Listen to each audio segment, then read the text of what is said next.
Today we're doing something totally radical in a way, because very often we set these intentions for ourselves. And because of the way that we set them for ourselves, they're ambitious. And even when you meet them most of the time, when you're really honest with yourself, you know that there's also a lot of the time that you're not meeting your intentions. And we do tend to sort of beat ourselves up when we're not meeting our goals and not achieving our intentions. And so what we're going to look at today is what you do instead.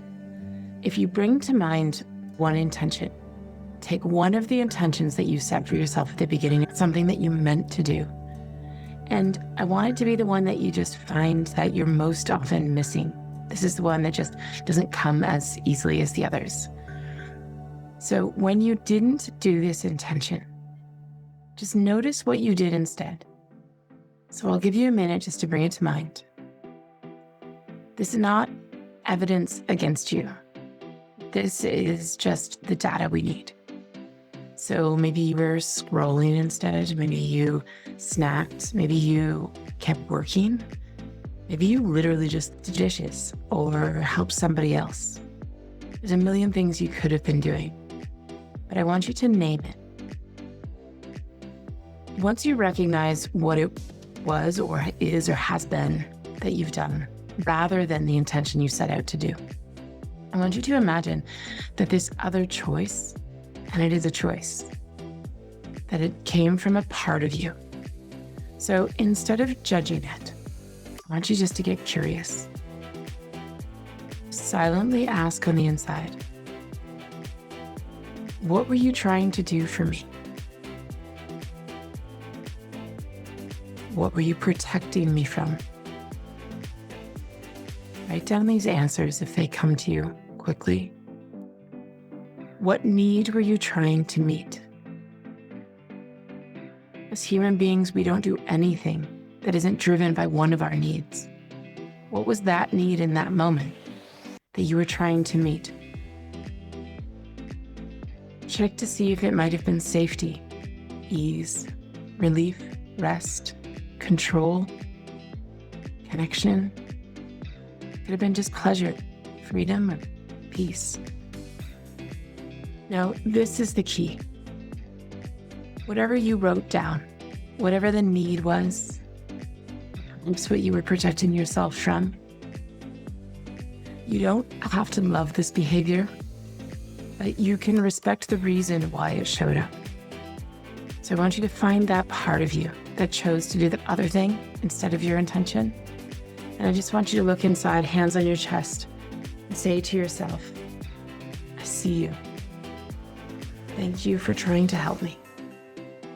You make sense. And breathe that in. Inhale the compassion. Exhale the pressure.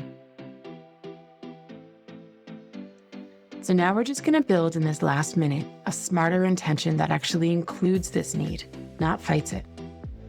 What's a kind way that you can meet this need that still moves in the directions towards your intention?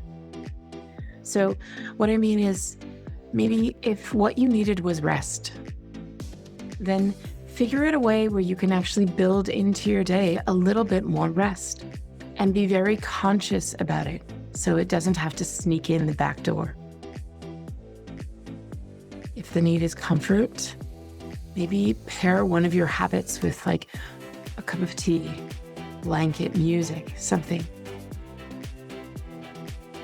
If the need is connection, maybe spend another few minutes before you start to scroll by reaching out and texting someone, opening the door for that connection first. There's so many things you could think of. You can reach out to me if you have any trouble with this, and I'll walk you through it.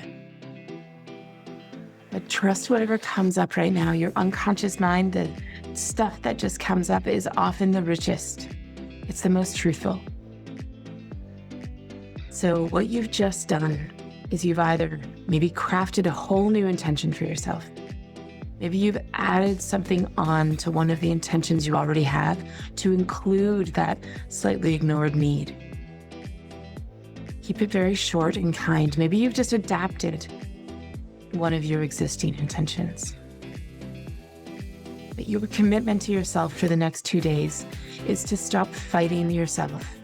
If there's something that you're doing that isn't exactly the intention that you decided, always put your hands on your chest and just say, I hear you, I need you. Try and figure out a way to address what you want differently. And believe in yourself to be able to come up with something that doesn't have to ignore a need and drive yourself in a different direction, but can encompass both. I would love to hear what you come up with. One breath in. See one tiny way that you can do this. Exhale. That's your 5-minute reset. I'll see you Wednesday.